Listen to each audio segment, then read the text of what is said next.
தனிப்பெரும் கருணை அருட்பெரும் ஜோதி.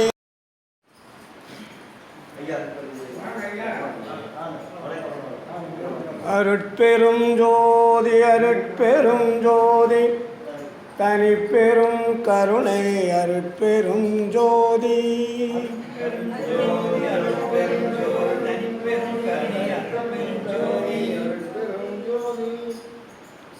அருட்பெரும் ஜோதியே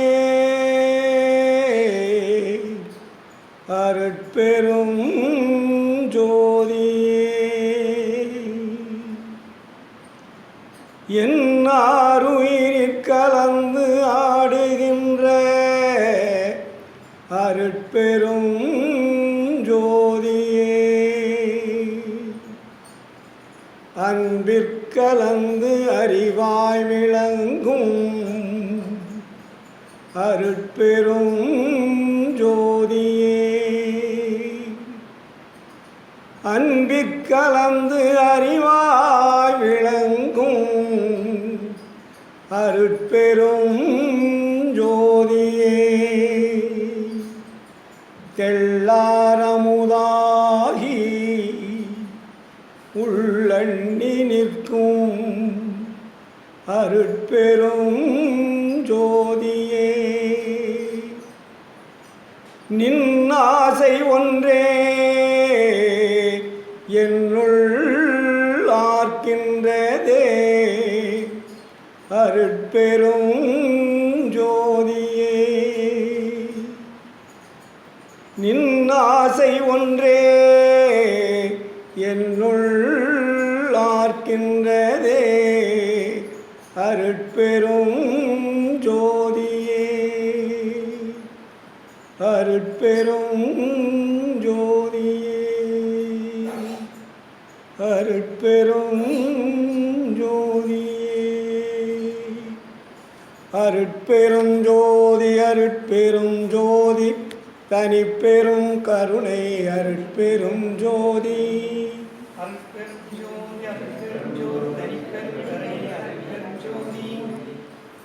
ஆன்மநேய ஒருமைப்பாட்டு உரிமையுடைய சகோதர சகோதரிகளே, உங்கள் அனைவருக்கும் முதற்கண் நன்றி கலந்த வணக்கத்தையும் வாழ்த்துக்களையும் தெரிவித்துக் கொள்கிறேன். ஈரோடு மாநகரம் சமரசுத்த சன்மார்க்க சத்திய சங்கத்தின் சார்பாக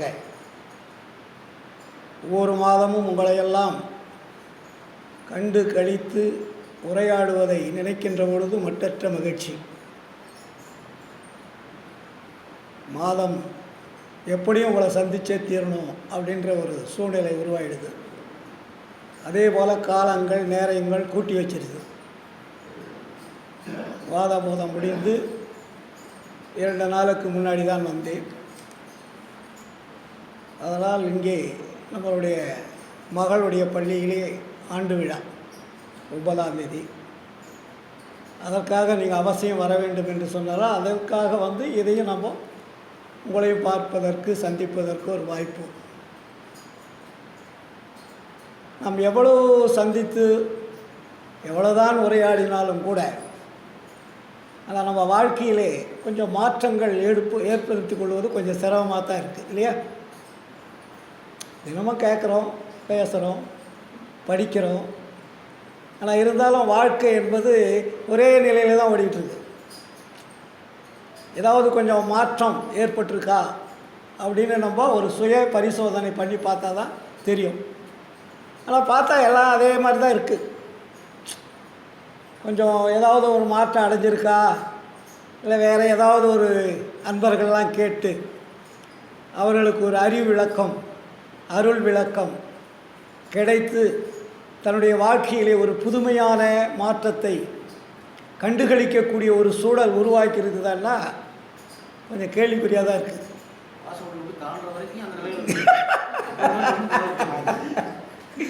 கேட்பதற்கு இனிமையாகவும் இல்லை ரசிப்பதற்கு மகிழ்ச்சியாகவும் இருக்குது. ஏன்னா வள்ளல் பெருமானுடைய பாடல்கள் எல்லாமே தேன் சொட்டுவது. அருட்பா முழுவதுமே 1லிருந்து 6 திருமுறை வரையுமே அது பக்தி பாடல்களாக இருக்கட்டும், நிலையில் இருக்கக்கூடிய பாடல்களாக இருக்கட்டும், எல்லாமே தேன் சொட்டும் விருந்து போல் அந்த அளவிற்கு அருட்பாவிலே வள்ளல் பெருமான் நமக்கெல்லாம் கொடுத்துட்டு போயிருக்கார். தமிழக வரலாற்றிலேயே, உலக வரலாற்றிலேயே தமிழ் மொழியில் இனிமையாக எந்த ரூபத்திலும் பாடக்கூடிய ஒரு இசை வல்லமை எந்த பாடல் இருக்குன்னா அருட்பா முழுவதும் இருக்குது. நீங்கள் எந்த இசையில் வேணாலும் பாடலாம். எல்லாத்துக்கும் ஈடு கொடுக்கக்கூடிய ஒரு தன்மையில் அருட்பா இருக்கும். குமாரபாளையத்தில் 2 நாளாக வந்து தமிழ் மாநாடு எல்லாம் கேள்விப்பட்டிருப்பீங்க. எல்லாம் வாட்ஸ்அப்லேயே நிறைய வந்திருக்கோம். ஒரு 10 நாளைக்கு முன்னாடி நான் ஒரு செய்தி போட்டிருந்தேன். அவங்க பத்திரிகைலாம் அடிக்காததுக்கு முன்னாடியே தமிழை மாநாடுகள் நடத்தி வளர்ப்பது கொஞ்சம் கஷ்டம், மாநாட்டுக்கு அன்பு கலந்த வாழ்த்துக்கள் அப்படின்னு ஹெட்டிங் போட்டேன். வந்துருந்தது இல்லையா?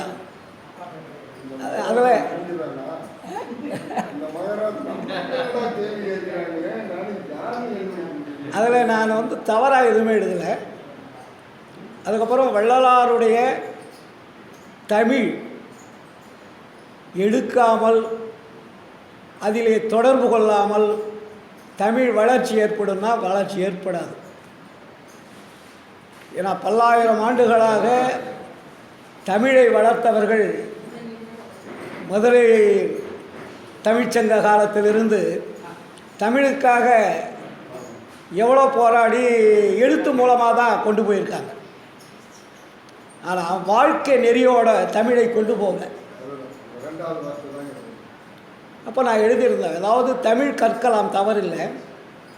தமிழ் கற்பதற்குண்டான அங்கீகாரம் தமிழ்நாட்டில் இருக்கிறதா? இல்லை. 2வது, தமிழ் படித்தவர்களுக்கு ஒரு நியாயமான ஊதியம் கிடைக்கிறதா? அவர்கள் படித்து முன்னேறி ஒரு வேலைக்கு போகிறாங்கன்னு வச்சுங்க, அவங்களுக்கு ஏதாவது ஒரு கணிசமான ஊதியம் கிடைக்கிறதான்னா இல்லை. மற்ற மொழிகள் படித்தவர்களுக்கு கிடைக்கக்கூடிய வருமானம் தமிழ் மொழியை படிப்பவர்களுக்கு கிடைப்பதில்லை.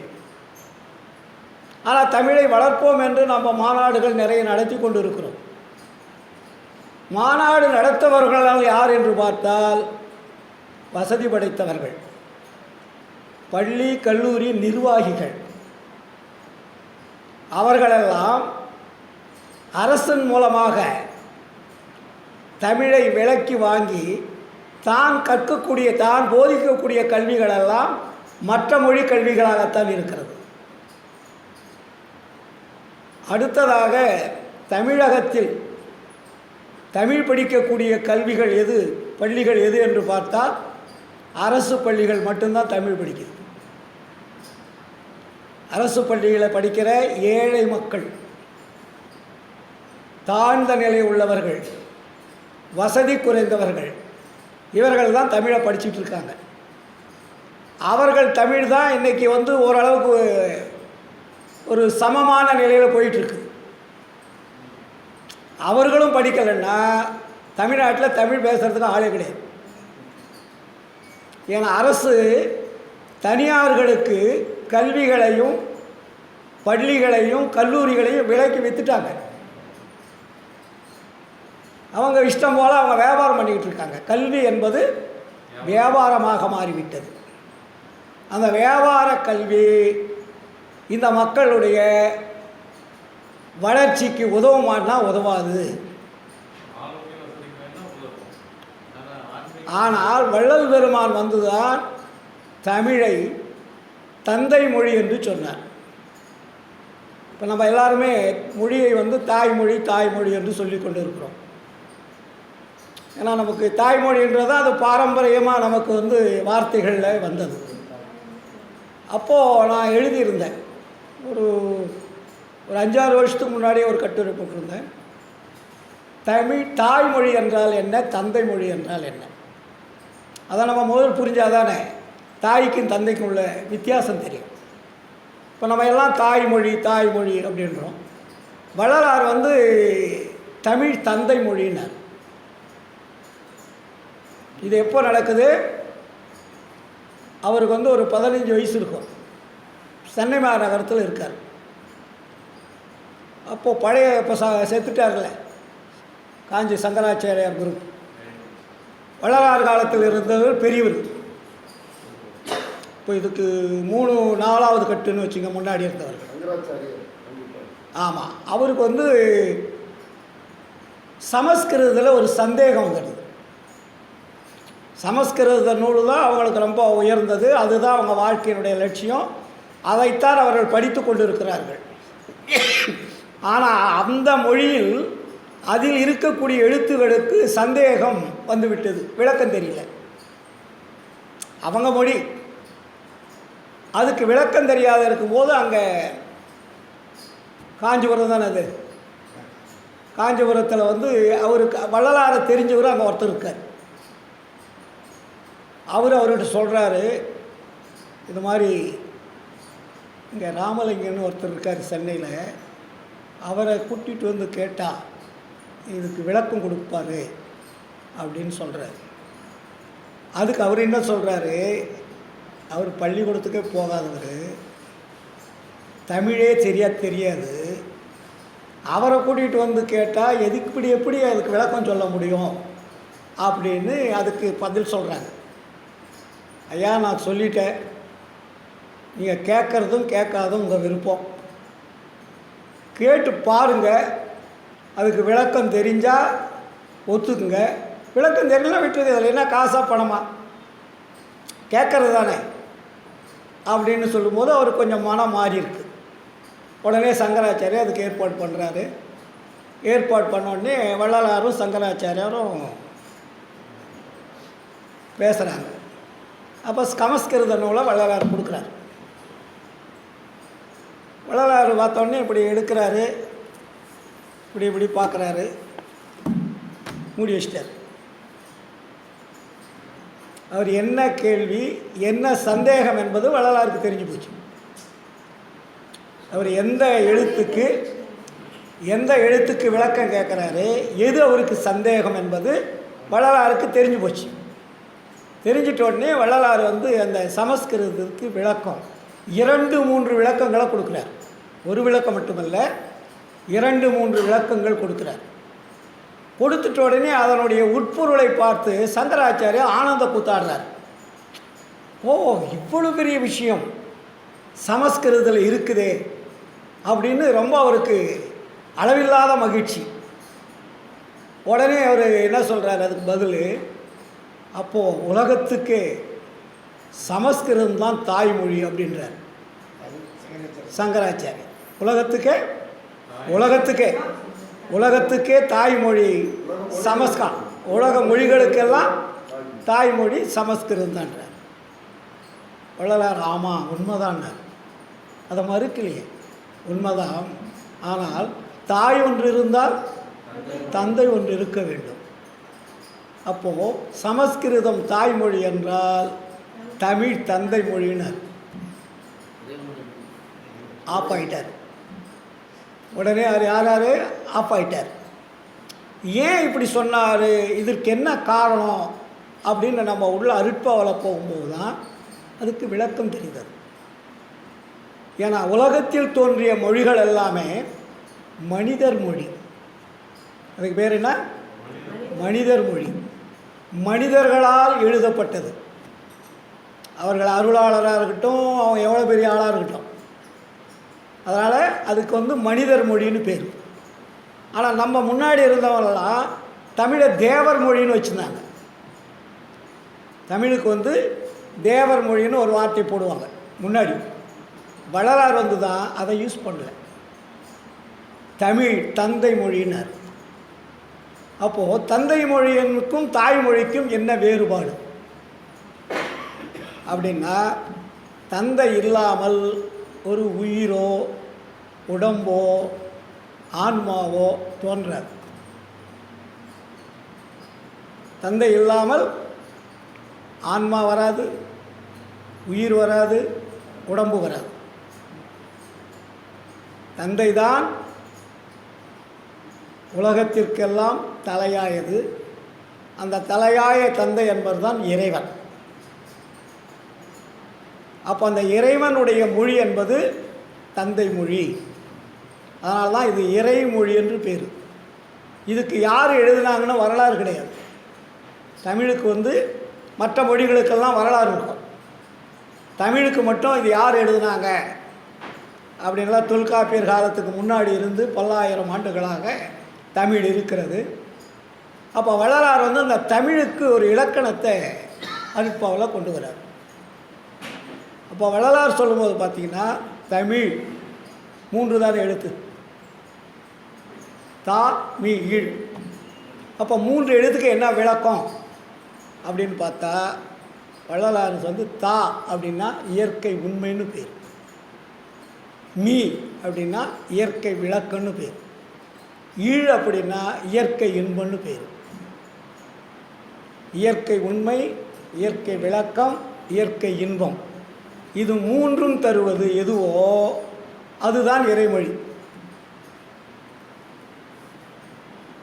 அப்போ அதில் 3ல் என்ன இருக்குது அப்படின்னா ஆன்மா, உயிர், உடம்பு ஆச்சுங்களா. அப்போ அந்த ஆன்மா, உயிர், உடம்பு என்ற 3ம் இருந்தால் தான் ஒரு எந்த ஜீவனாக இருந்தாலும் இயங்கும். அது இல்லை என்றால் இயங்காது. அப்போது தந்தைகிட்ட இருந்து தான் ஆன்மா, தந்தை என்ன பல தடவை சொல்லியிருக்கேன், ஆன்மா தந்தையனுடைய சுக்கில பையில் நிற்கும். ஆன்மா எங்கேருந்து வருது? பல்லாயிரம் கோடி தூரத்திற்கு மேலே அருட்பெரு வெளியில் ஆண்டவர் இருக்கும் இடத்திற்கு பேர் அருட்பெரு வெளின்னு பேர்.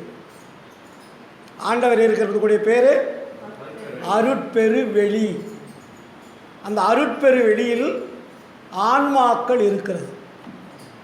ஆன்மாக்கள் இருக்கிற இடம் அது ஒரு ஸ்டோரேஜ். அங்கே பஞ்சபூதங்கள் கிடையாது.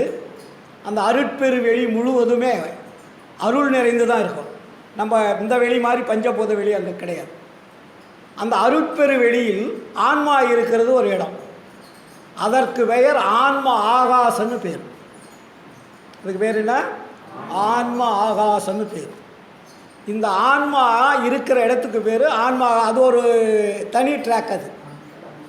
அப்போ இறைவன் என்ன பண்ணுறாருன்னா இந்த ஆன்மாக்கள் அண்டங்களுக்கு, உலகங்களுக்கு, இந்த பஞ்சபூத உலகங்களுக்கு அனுப்புகிற வேலை தான் அவருக்கு. அதுக்கு விசிறிம்பித்தல்னு ஒரு வார்த்தை போடுவார். உரைநடை பகுதி பார்த்திங்கன்னா தெரியும். ஷேக், விசிறிம்பித்தல்னா ஒரு ஷேக். அந்த ஷேக் அங்கே நடக்கும்போது பல கோடி ஆன்மாக்கள் அந்தந்த இடத்துக்கு போயிடும். எந்த அண்டங்களுக்கு அவர் நினைக்கிறாரோ அந்த அண்டங்களுக்கு அந்த ஆன்மாக்கள்லாம் ஊடுருவி போயிடும். இந்த உலகம் இருக்கிறது. இந்த உலகம் என்பது ஒரு ரவுண்ட். இந்த ரவுண்டில் என்ன இருக்குது? பஞ்சபூதங்கள் இருக்குது. நீர், நிலம், நெருப்பு, காற்று, ஆகாயம் என்ற பஞ்சபூதங்கள் இருக்குது. அதுக்கப்புறம் கிரகங்கள் இருக்குது. அதுக்கு மேலே 7 விதமான அணுக்கள் இருக்குது. இதையெல்லாம் சேர்ந்தது தான் இந்த அண்டம். பஞ்சபூதங்கள், 9 கிரகங்கள், 7 விதமான அணுக்கள், இது எல்லாமே நீக்கமர நிறைந்து செயலாற்றி கொண்டிருப்பது இங்கே இப்போ நம்ம வாழ்கிற இடத்துல. அந்த அணுக்களுக்கு வள்ளலார் தான் பேர் வைக்கிறார் தமிழில். வாளனு, திரவனு, குருவனு, லகுவனு, விபுவனு, அணு, பரமாணு. இந்த 7 விதமான அணுக்கள் இந்த உலகம் முழுவதுமே நிறைந்திருக்கு. இது ஏன் படைச்சார் ஆண்டவர் அப்படின்னா, ஆன்மாக்கள் இங்கே வந்து அது உயிரையும் உடம்பையும் எடுக்க வேண்டும் என்பதற்காக ஆன்மாவுக்கு படைத்தது தான் இந்த உலகம். விளையாட்டுக்காக படைக்கலை. இப்போ நம்ம ஆளுங்க சொல்லுவாங்க படைத்தல், காத்தல், அழித்தல், இந்த வேலையெல்லாம் கிடையாது. ஆன்மாக்கள் வந்து இந்த உலகத்தில் வாழ்வதற்காக படைக்கப்பட்டது தான் இந்த உலகம். நம்ம குழந்தை போய் அங்கே வாழணும். இப்போ எப்படி நம்ம ஒரு கல்யாணம் முடிச்சுட்டா பையனுக்கெல்லாம் கல்யாணம் முடிச்சுட்டா நம்ம என்ன பண்ணுறோம்? நம்ம பிள்ளைங்க வாழ்கிறதுக்கு நம்ம வீடு கட்டி கொடுக்குறோம், நல்லா இருக்கணும்னு சொல்கிறோம். திருமணம் முடிஞ்ச வரையும் நம்ம கூட இருக்கோம். திருமணம் முடிஞ்சிட்டால் நம்ம என்ன பண்ணுறோம், அவங்களுக்கு தொழில், அதுக்கப்புறம் ஒரு வீடு கட்டி அவங்க புருஷன் பொண்டாட்டி நல்லா இருக்கணும் அப்படின்றதுக்கு உலகில் சாதாரண ஒரு நிலையிலேயே நம்ம பெற்ற பொண்ணாக இருந்தாலும் பையனாக இருந்தாலும் அனுப்பி வச்சிடறோம், தனியாக குடும்பம் வச்சிடறோம். அதுபோல் இறைவனையே அந்த ஆன்மாக்கள் பார்க்கல. இது ஒரு பெரிய சூப்பர் ரகசியம். அருட்பெரு வெளியில் ஆண்டவர் இருக்கார், அது வெளி முழுதும் நிறைந்து இருக்கிறது. அந்த வெளியில் இருக்கக்கூடிய ஆன்மா ஆகாசம் இருக்குது, ஆன்மாக்கள் அங்கு நிறைந்து இருக்கு. அந்த ஆன்மாக்கள் அந்த ஆண்டவரை பார்க்க முடியாது. உள்ளூர்லேயே இருந்து நம்ம பிள்ளைய போய் பார்க்காத இருக்கிறோன்னு சொல்கிறோம்ல, ஆண்டவர் யாருன்னு அந்த ஆன்மாக்களுக்கு தெரியாது. இந்த ரகசியமெல்லாம் எந்த மதங்களிலும் சமயங்களிலும் விளக்கம் தரவில்லை. அப்போ அந்த ஆண்டவரை தெரிந்து கொள்ள வேண்டுமானால் இந்த ஆன்மா பக்குவமுற்று அருளை பெற்று முழுமையான இறைவனுடைய தேகத்தை பெற்றால் மட்டும்தான் அந்த இறைவனை பார்க்க முடியும். புரியுதுங்களா? அப்போ அந்த ஆன்மாவை என்ன பண்ணுறாரு, இந்த உலகத்தில் வாழ்வதற்காக வாழ்ந்து அருள் விளக்கமும் அறிவு விளக்கமும் ஏற்பட்டு தன்னுடைய உடம்பை ஒளியாக மாற்றிக்கொண்டால் மட்டும்தான் அந்த அப்பனை பார்க்க முடியும். யாரை? அருட்பெருஞ்சோதியை. அது வெளியே இந்த ஆன்மாக்கள் யாரும் பார்க்க முடியாது. பார்த்தான்னு சொன்னால் பொய். அதுக்காக தான் இந்த உலகத்தில் ஆன்மாக்களை அனுப்பி இங்கே வாழ வைக்குது. அப்போ வாழ வைக்கின்ற பொழுது என்ன ஆகுது, அதுக்கு ஒரு ஆண் தேகம் வேணும், பெண் தேகம் வேணும். தேகம் இல்லாமல் ஆன்மாக்கள் வராது இல்லையா? அதில் தான் நம்ம கிறிஸ்துவ மதம் ஒரு உடால் விட்டது.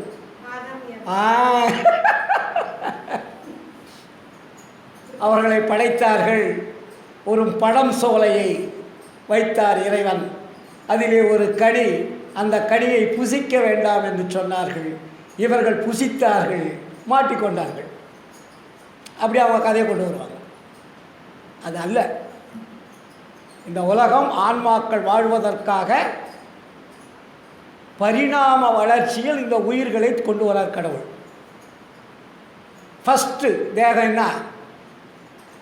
தாவரம். ஆன்மா வந்தோடனே என்ன தேகம் எடுக்குது? முதல் தேகம் தாவரம். தாவரத்துக்கு என்ன வேணும்? ஆண் பெண் என்றது அங்கே தேவையில்லை, அது மண்ணில் தான் வளரும். தாவரங்கள் வேறு ஒன்றா சேருமானா சேராது. அந்தந்த வேறு அந்தந்த இடத்துல இருந்து தான் அது வளரும். புரியுதுங்களா? அதான் தாவரம்னு பேர். நீ ஒரு செடியை வச்சுட்டு பக்கத்தில் ஒரு ஆண் செடி, இந்த பக்கம் ஒரு பெண் செடி வச்சுட்டு அந்த வேறு இந்த வேறு மோதி அது வளருதா? கிடையாது. அப்போ தாவரம் என்பது இந்த மண்ணில் நேரடியாக வளர்ந்து மற்ற ஜீவர்களுக்கு பயன் தரக்கூடியதாக வாழுது. முதல் தேகம் அதான். அது சும்மா வந்துட்டு எதுவுமே கொடுக்காத போயிடுதா? அதில் என்ன வருது? பூ வருது, பிஞ்சு வருது, காய் வருது, கனி வருது. இது எல்லாமே இந்த உலகத்தில் பரவலாக உற்பத்தி ஆகிட்டு இருக்குது. நம்ம ஒரு தாவரத்தை நம்மளாக உருவாக்கணும். இப்போனால் விஞ்ஞான ரீதியில் அதுக்கு வேறு ஏதோ பண்ணுறாங்க. ஆனால் எந்த தாவரத்தையும் மனிதனால் உருவாக்க முடியாது. அப்போ அந்த தாவரங்களிலிருந்து ஊர்வன அடுத்த ப்ரொமோஷன் பேர். அதுக்கு எத்தனை கோடி தாவரங்களாக பிறக்க வேண்டும் என்பது ஒரு கணக்கு இருக்குது. மொத்தம் நமக்கு எத்தனை லட்சம் யோனி பேதங்கள் வளர சொல்கிறாரு? 84 லட்சம். இதுதான் நம்ம வந்த வழி. 84 லட்சம் யோனி பேதங்களெல்லாம் போய் போய் போய் போய் தான் மனித தேகம் கிடைச்சிருக்கு. 84 லட்சம்னா சாதாரணமாக 84 லட்சங்கள் பிறப்பு எடுத்து தான் இந்த மனித பிறப்பு கிடைச்சிருக்கு. அதனால தான் வள்ளலார் அழுத்தமாக சொல்லுவார், நீங்கள் என்ன விளையாட்டாக தெரிந்து கொண்டு இருக்கிறீர்கள், இந்த மனித தேகம் போனால் மீண்டும் இந்த மனித தேகம் கிடைப்பது என்பது உறுதி அல்ல. இப்போ நம்ம என்னவோ நம்ம உலகத்தில் தெரிஞ்சுக்கிட்ட மாதிரி நம்ம சமயத்தில் போகிறது, ஜாதியில் போகிறது, பல வழிபாட்டு முறைகளை பண்ணுறது, இதனால தான் நமக்கு மோட்சம் கிடைக்கும், இதில் தான் புண்ணியம் கிடைக்கும், இதனால் நமக்கு பிறப்பு அறுத்து போயிடுவோம், சொர்க்கத்துக்கு போயிடுவோம், நரகத்துக்கு போயிடுவோம்லாம் புழுகு மூட்டைகளை கட்டிவிட்டார்கள். அதுக்கு பேர் என்ன? புழுகு மூட்டைகள்னு அதுக்கு பேர். இதைத்தான் வள்ளலார் சொன்னார், கலை உரைத்த கற்பனையை நிலையென கொண்டாடும் கண்மூடி வழக்கமெல்லாம் மண்மூடி போகன்னார். ஏன்னா நமக்கு நம்ம வந்த பாதை இருக்கு பார்த்தீங்களா, 84 லட்சம் யோடி வேதங்களில் நம்ம மிருகத்திலிருந்து ப்ரமோஷன் படுத்துது. மிருகம், தேவர், நரகர், அதுக்கப்புறம் தான் மனிதன். அவன் என்ன பண்ணிட்டான், நம்ம பழைய ஆளுங்கள்லாம் குரங்கு மனித மாதிரி இருக்கு இல்லையா, ஓரளவுக்கு இந்த மனித தேகத்துக்கு ஈக்குவலாக அந்த குரங்கு இருக்கும். அதனால் குரங்கிலிருந்து மனிதன் பிறந்தான்னு எழுதி வச்சுட்டான். எதிலிருந்து எது இல்லை, அது ஒரு டைமிங்.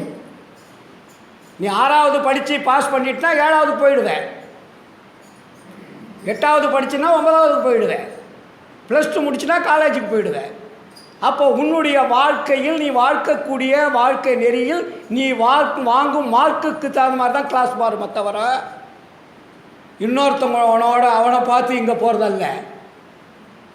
அது மாதிரி இந்த பிறவிகள் ஒவ்வொரு 84 லட்சம் யோனி பேதங்களும். அப்போ என்ன சொல்வார் தெரியுமா வள்ளலார், ஒவ்வொரு பிறப்புக்கும் 7 பிறப்புன்னார். இந்த 84 லட்சம் யோனி பேதங்களும் அப்படியே வந்துடுறதில்ல.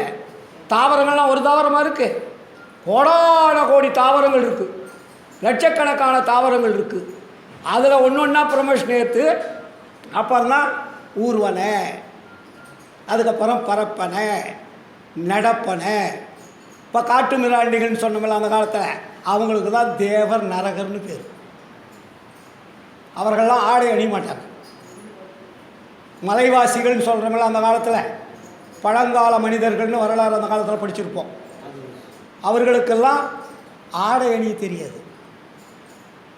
அவங்க அதுக்கப்புறம் அந்த வளர்ச்சி கொஞ்சம் கொஞ்சமாக நாகரிகம் வளர்கின்ற பொழுது அவங்களுடைய ப்ரொமோஷனுக்கு அடுத்தது தான் மனித தேகம். இந்த மனித தேகம் வந்த ஒரு பாடு தான் அறிவு விளக்கமும் அருள் விளக்கமும் கொடுக்கப்படுது.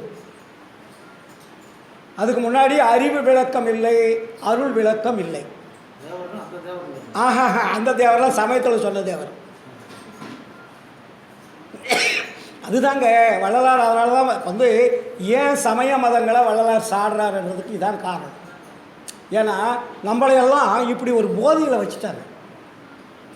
நமக்கெல்லாம் ஒரு பயங்கரமான, எப்படி இந்த தண்ணி போடுறவன் என்ன தான் சொன்னாலும் அவன் போதையிலேருந்து மாற மாட்டான். அவன் போட்டால் தான் அவனுக்கு அந்த நார்மலுக்கு வருவான். நீங்கள் என்ன தான் திருத்தவே முடியும். ஏன்னா அதுக்கு அடிமையாகிடுவாங்க. இந்த தண்ணி போடுறவங்க, மற்ற சின்ன சின்ன குற்றம் செய்கிறவங்கெல்லாம் அடிமையாகிடுவாங்க. அடிமையாகிட்டா அவங்கள திருத்துவதே கஷ்டம். அது மாதிரி தான் அந்த சமய மதங்கள் நம்மை அடிமையாக்கி விட்டது. நம்ம ஏன் அதிலிருந்து வர முடியல? இப்போ நான் வள்ளலாருக்கு சமய மதங்களை திட்டணுன்னு ஆசையா, இல்லை ஈரோடு கதிர்வேலுக்கு சமய மதங்களை எங்கே போனாலும் திட்டணுன்னு ஆசையா? ஏனால் அதில் நாம் ஊறி போய்விட்டோம், அடிமையாகிவிட்டோம், அதிலே மயங்கிவிட்டோம். அதுக்கு தகுந்த மாதிரி கற்பனை கதைகளையும் நம்மளுடைய அறியாமையும் அதில் ஒன்றோடு சேர்ந்துச்சு. அதனால் நம்மளால் என்ன பண்ண முடியும்? அதிலிருந்து விலகி வர முடியவில்லை. இப்போ நீங்கள் எவ்வளோ தான் சன்மார்க்கத்தை பேசிகிட்டு இருந்தாலும் கூட வீட்டுக்கு போனோடனே நமக்கு ஞாபகம் என்ன வரும்? முருகா, பெருமாளே, சிவனே, அந்த ஞாபகம் தான் வரும். ஏன்னா அங்கே மாற்றம் அடையலை. உடனே போயிட்டு அங்கே ஒரு பேக்கெட்டில் விபூதி இருக்கும், எடுத்து நம்ம நீட்டாக பட்டையை போட்டுக்கோம். பழக்கம் தவறுன்னு சொல்ல வேண்டாம், அந்த பழக்கத்திற்கு அடிமையாகிட்டோம். நான் அப்படி தான் ஆரம்பத்தில் இருந்தேன். நான் தண்ணி போட்டேன், அன்றைக்கே சொல்லியிருக்கேன். சிகரெட்டு குடித்தேன், உத்ராட்சி போட்டு தான் அணியணியாக போட்டிருந்தேன், எல்லாம் வெள்ளியிலலாம் செஞ்சு தாடி விழு விட்டுருந்தேன். காலையில் கடைக்கு வந்தால் நல்லா பட்டை இந்த விபூதி வந்து சீக்கிரம் அழிஞ்சு போயிடும். அதுக்காக வந்து நல்லா பவுடர் தண்ணி கொஞ்சம் கலந்து நல்லா நீட்டாக போட்டுக்குவேன். அதுக்கு மேலே சென்டரில் வந்து ஒரு நல்ல சந்தனம் போட்டு, சந்தனத்துக்கு மேலே ஒரு குங்குமம். அது காலையிலேருந்து சாயந்தரம் வெளியும் அழியாது. தாடி இவ்வளோ இருக்கும் எனக்கு, முடி ஜடாமுடி மாதிரி இருந்தேன், கழுத்தில் உத்திராட்சி கொட்டை. காலையில் எழுந்திருத்தா வந்து அதெல்லாம் சுவாமி சுவாமின்ற மாதிரி கும்பிடுவாங்க. கடைக்கு வந்து ஆமாம் இருக்குது, நிறைய இருக்குது. அப்புறம் என்னாச்சு, இது வந்து வரவங்கலாம் ஏதோ ஒரு அந்த பழக்கம் தானே, நம்மளை ஏதோ ஒரு தெய்வத்தை பார்க்குற மாதிரி நினைப்பாங்க. அது நம்ம ஈஸ்வரன் கோயிலில் நம்ம அன்பர்கள்லாம் நிறைய இருக்காங்க, காலமாயிட்டாங்க. அவர் காரில் வந்தாருன்னா இறங்கி என்னை பார்த்து கும்பிட்டு தான் வருவார். அப்படி ஒரு பழக்கம் அதில் இருந்தது, அந்த போதை. அதுக்கப்புறம் தான் இந்த அருப்பா எனக்கு கிடைச்சிது. அதுக்கு முன்னாடி அருப்பா நான் படிக்கலை. இதை படிச்சுட்ட பிறகுதான் இவ்வளவு காலமாக நாம் வேஷம் போட்டு கொண்டிருந்தோம், வீண் காலம் கழித்து கொண்டிருந்தோம் இன்னும் எனக்கு அறிவு வந்தது. அதுக்கு முன்னாடி மட்டன் சாப்பிட்டோம், எல்லாமே உண்டு என்கிட்ட. அத்தனையும் இந்த அருட்பா வந்த பிறகுதான் ஒரே நாளில் தூக்கி போட்டோம். இந்த சங்கத்தில் வந்து தான் பேசணும்.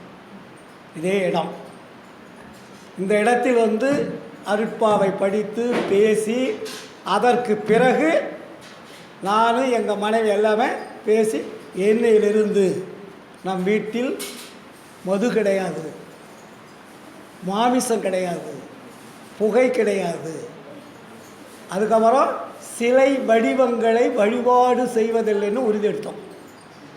எங்கள் வீட்டில் அப்படியே படம் போட்டு பிரேம் போட்டு வச்சுருப்பேன். எல்லா படமும் இருக்கும். லைனாக அந்த உள்ள சாமி ரூமுக்கு போனீங்கன்னா எந்த படமே இல்லாத படம் இருக்காது. எல்லா படத்தையும் தூக்கி மேலே அட்டத்தில் போட்டோம். ஒரே ஒரு வடலூர்லேருந்து விளக்க வாங்கிட்டு வந்து ஒரு ஜோதி, அன்னைக்கு ஏற்றி வச்ச ஜோதி தான் இன்றைக்கி வெளியே எங்கள் வீட்டில்.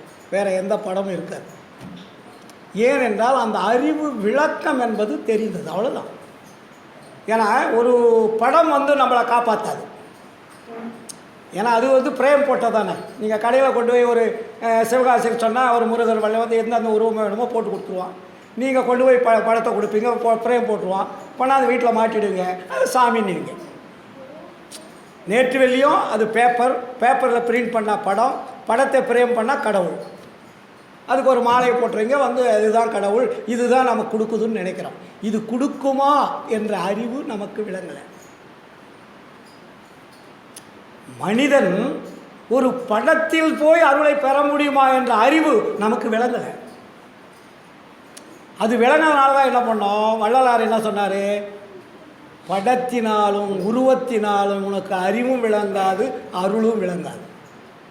அப்போ எதனால் விளங்கும், உன்னை போன்ற ஜீவர்கள், அந்த ஜீவர்களுக்கு நீங்கள் உபகாரம் செய்தால் அந்த உபகாரம்தான் அதை அனுபவிப்பவர்கள் வாழ்த்துவார்கள். வாழ்த்துறவன் இருக்கான், நீ படம் வாழ்த்துமா உன்னை வாழ்த்தாது. அதனால தான் வள்ளலாருக்கு அதுக்கு ஒரு டைட்டில் கொடுத்தாரு, ஜீவகாருண்யன்னு போட்டார். ஜீவகாருண்யமே மோட்ச வீட்டின் திறவுகோல்னார். உங்கள் மோட்ச வீட்டுக்கு போகணும், உங்களுக்கு ஒரு சாவி வேணும்னா நீங்கள் எத்தனை கோயிலுக்கு போய் வழிபாடு பண்ணாலும் சாவி கிடைக்காது. நீங்கள் எத்தனை அங்க பிரதட்சணம் பண்ணாலும் கிடைக்காது. நீங்கள் எவ்வளோ 24 மணி நேரம் காலையிலேருந்து சாயந்தரம் வரையும் உருட்டிக்கிட்டே இருந்தாலும் பத்தாது, வராது. நீங்கள் மூச்சை பிடிச்சிக்கிட்டு இடைகளை பிங்களை நான் நிறுத்துறேன் பிடிக்கிறேன் வெளியே பண்ணால் 16 இன்ச்சு உள்ளே 8 இன்ச்சு இழுத்துக்கிட்டு இருந்தாலும் வேலையாகாது. நீங்கள் மற்ற உயிர்களுக்கு துன்பம் வருகின்ற பொழுது அந்த துன்பத்தை யார் போக்குகின்றார்களோ அவருடைய ஆன்மாவில் தான் அந்த ஆற்றல் வந்து பதியும், அந்த வைப்ரேஷன். அவர்கள் மகிழ்ச்சி அடைகின்ற பொழுது அவர்கள் வாழ்த்துவார்கள். இப்போ காலையில் சோறு போடுறீங்க, வயிறு நெறிஞ்சிட்டப்பாடு அந்த வயிறில் இருக்கக்கூடிய அந்த அருட் பசி கனல் அடங்கிய உடனே, அந்த பசி நிறைந்த உடனே அங்கே வந்து ஆன்ம நெகிழ்ச்சி, ஆன்ம உருக்கம் அங்கே தான் ஏற்படுனார்கள். அதுக்கு பேர் என்ன, ஆன்ம நெகிழ்ச்சி, ஆன்ம உருக்கம், ஆன்ம இன்பம். ஆனால் பக்திக்கு என்ன சொன்னார், மன நெகிழ்ச்சி மன உருக்கம்னு போட்டார். மன உருக்கம் மன நெகிழ்ச்சி என்பது ஒரு குறிப்பிட்ட நேரத்தில் கலைந்து விடும், அது புத்தியில் இருக்கிறது. ஆன்ம நெகிழ்ச்சி, ஆன்ம உருக்கம், ஆன்ம இன்பம் என்பது என்றும் அழியாது. அது எங்கே ஸ்டோர் ஆகுது? ஆன்மாவில் ஸ்டோர் ஆகுது. அங்கே தான் டெபாசிட். இதனால தான் வள்ளலார் வழிபாடு என்பது ஜீவ காருண்யம் தான் வழிபாடுன்னு போட்டார், இல்லைங்களா? அப்போ நம்ம இவ்வளோ காலமாக, இதுக்கு முன்னாடி மனிதனுக்கு முன்னாடி நீங்கள் எந்த படத்தை எந்த கடவுளை கும்பிட்டீங்க? மனித தேகம் எடுத்து விட்ட பிறகு நாம் நமக்கு வழிகாட்டியவர்களுடைய கொள்கையை நம்ம பின்பற்றோம். நமக்கு வழிகாட்டினவர் இருக்கான் இல்லையா, நம்மளாக வந்துட்டோம். இப்போ நம்ம கோயில் நம்மளாக கட்டினோம், ராமாயணம் நம்மளாக எழுதணும், மகாபாரதம் நம்மளாக எழுதணும், எல்லாமே முன்னாடி எழுதி வைத்த பெரியவர்கள் இல்லையா? அந்த பெரியவர்கள்லாம் நமக்கு என்ன பண்ணாங்க? இதைத்தான் வள்ளலார் சித்தி விளாக திருமாளிகையில் கொடியேற்றி வைத்து பேர் உபதேசம் என்ற ஒரு உபதேசத்தை கொடுத்தார். உபதேசம் என்பது வேறு, பேருபதேசம் என்பது வேறு.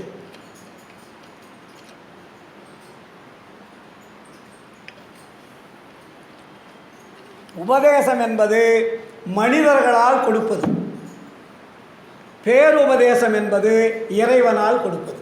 இது ரெண்டுக்காக தான் வித்தியாசம். உபதேசம் அப்படின்னா யார் வேணாலும் உபதேசம் பண்ணலாம் மனிதர்கள். பேருபதேசம் பண்ண முடியுமானா பண்ண முடியாது. புரியுதுங்களா? அதனால தான் அதுக்கு பேருபதேசம்னு பேர். அப்போ அந்த பேருபதேசத்தில் என்ன சொல்கிறாரு? எடுத்த உடனே என்னுடைய ஆன்மநேய உடன்பிறப்புகளை இதுவரையில் இருந்தது போல் உங்கள் வாழ்க்கையில் இனியும் வீண்காலம் கழிக்காதீர்கள். இதுவரையும் நீங்கள் எப்படியே இருந்துட்டீங்க, ஆனால் இப்போ ஆண்டவர் வர நேரம். ஆண்டவர் வந்துட்டு இருப்பாடு, நீங்கள் பெற வேண்டியதை பெற்றுக்கொள்ளலாம்.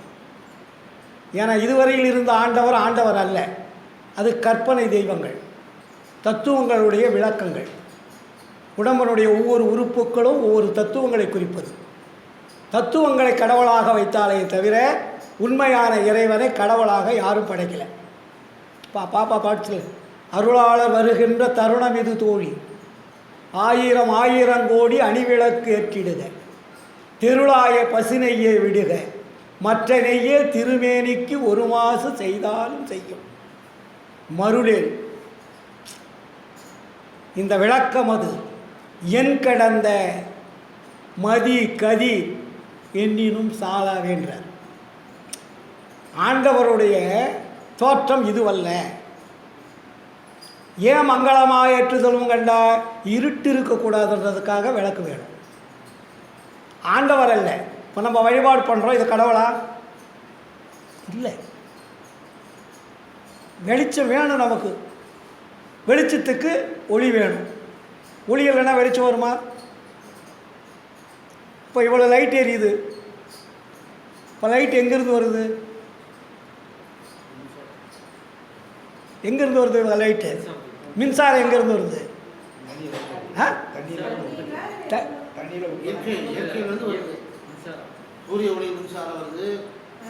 ஏன் விஞ்ஞானம் வளராதுக்கு முன்னாடி தண்ணியிலேருந்து எங்கேயும் வரல, யாரும் எடுக்கலையே? காற்றுலேருந்து எதாவது எடுத்தாங்களா? அப்போ விஞ்ஞான வளர்ச்சி என்னத்தை கண்டுபிடிச்சான்? அணுக்களை உடைக்கும் சக்தியை கண்டுபிடிச்சான். அதுக்கு முன்னாடி அணுக்களை உடைக்க முடியாதுன்னு நம்ம ராமாயண மகாபாரதம் சொல்லியிருக்கு. விஞ்ஞான வளர்ச்சி என்ன கட்டிருக்குது? தண்ணியை உடைப்பதால் தண்ணியிலிருந்து அந்த அணுக்கள் உடையும் போது தான் மின்சாரம் வெளிவரும். காற்றை உடைப்பதால் காற்றாடி மின்சாரம். புரியுதுங்களா? அக்னியிலேருந்து மின்சாரம் வருது இல்லையா? இப்போ எல்லா வீட்லேயும் போட்டாங்க. அப்போது ஒவ்வொரு அணுக்களும் உடைபடுகின்ற பொழுது அந்த அணுக்குள்ளுள் வெறி வருவது தான் மின்சாரம். அதுக்கு பேர் தான் மின் சக்தின்னு வச்சாங்க பேர். அதுக்கு பேர் என்ன? மின் சக்தி. நீரினால் எடுப்பது நீர் மின் சக்தி, காற்றால் எடுப்பது காற்று மின் சக்தி, அனலால் எடுப்பது அனல் மின் சக்தி. அப்போ ஏன் மின்சக்தி வருது? இதெல்லாம் டைரெக்டாக வந்தால் என்ன ஆகும்? அந்த மின்சாரத்தை அப்படியே இப்போ மேட்டூர்லையோ இல்லை வந்து நெய்வேலியோ தயார் பண்ணாங்கன்னு வச்சுங்க, அந்த மின்சாரத்தை டைரெக்டாக உங்ககிட்ட கொடுத்தா என்னவா? பஸ்மம் ஆகிடும். அதை ஸ்டோர் பண்ணி அது வந்து எவ்வளோ லோடு எந்தெந்த இடத்துக்கு அனுப்பணும், அங்கே எவ்வளோ ஃபங்க்ஷன் தேவை, அந்த ஃபங்க்ஷனுக்கு எந்தெந்த பிரிவுகள் பிரிக்கணும், எந்தெந்த டிரான்ஸ்பார்மர்ட்டோ எந்தெந்த இடத்துல அந்த மின்சாரத்தை ஸ்டோர் பண்ணி பிரித்து ஒரு வீடுக்குன்னா இவ்வளோ தான், ஒரு ஃபேக்ட்ரிக்குன்னா இவ்வளோ தான் அப்படின்றத நமக்கு பிரித்து கொடுக்கும். அதுக்கு தான் ஜங்ஷன் வைக்கிறோம் இல்லையா? அதுக்கு எர்த்து வைக்கணும். எர்த்து இல்லைனாக்கா யூஸ் ஆகாது. அப்போ என்ன எர்த்துனா என்ன? எர்த்து இல்லைன்னா டைரெக்டாக மின்சாரம் இயங்காது. ஏன் இயங்காது? அதை தான் நம்ம ஆளுங்க என்ன வச்சாங்க சமயத்தில், சக்தி இல்லையே சிவன் இல்லை, சிவன் இல்லையே சக்தி இல்லை. ரெண்டும் சேர்ந்தாதான் ஒரு பொருள் இயங்கும். அதே மாதிரி நம்ம உடம்புல ஆன்மா இல்லாமல் உயிர் இல்லாமல் உடம்பு இயங்காது. நம்ம உடம்புல ஆன்மாவும் உயிரும் இருந்தால்தான் உடம்பில் இருக்கக்கூடிய அத்தனை உறுப்புகளும் வேலை செய்யும். உடம்பு அந்த உயிரை வந்து கொஞ்சம் ஆஃப் பண்ணிட்டு வச்சுங்க, அதுக்கு பேர் என்ன? அதுதான் பிணம். 8-2ன்னா 8 என்பது உடம்பு, 2 என்பது ஆன்மா உயிர். Very simple. போய் நீங்கள் இதுக்கு கற்பனைக்கே போக வேண்டாம். 8ஓட 2 சேர்த்து என்னவும் அறியீர், எத்துணை கொள்கின்றீர் பித்துணைகிறேன் இல்லையா? இப்போ உடம்பையும் ஆன்மாவையும் உயிரையும் பிரிச்சிடுறீங்க, உடம்பு வந்து பிணமாக கிடக்குது. அப்போ எங்கே போச்சு? இது ரெண்டும் இயங்கலை. இயங்காதனால அந்த உறுப்புகளுக்கு வேலை இல்லை, அதனுடைய சக்தி எனர்ஜி அது கொடுக்கல. ஏன்னா அந்த கொடுக்குற அளவுக்கு உங்களுடைய உடம்பை நீங்கள் காப்பாற்றுறால என்ன ஆகுது? இனிமேல் கொடுத்தா அந்த உடம்பு இயங்காததுனால அதை நிறுத்திக்குது. உங்களுக்கு இயங்குற சக்தி இருக்கிற வேலையும் அது ஆற்றல் வரும். அந்த இயங்குற சக்தி பாடியில் குறையினாவோ தன்னுடைய எனர்ஜியை அது குறைச்சிக்கும்.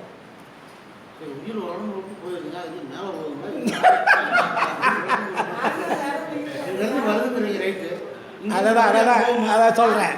இப்போது உடம்பு உயிர் ஆன்மா 3 எடுத்தால் தான் நம்ம மனிதர்.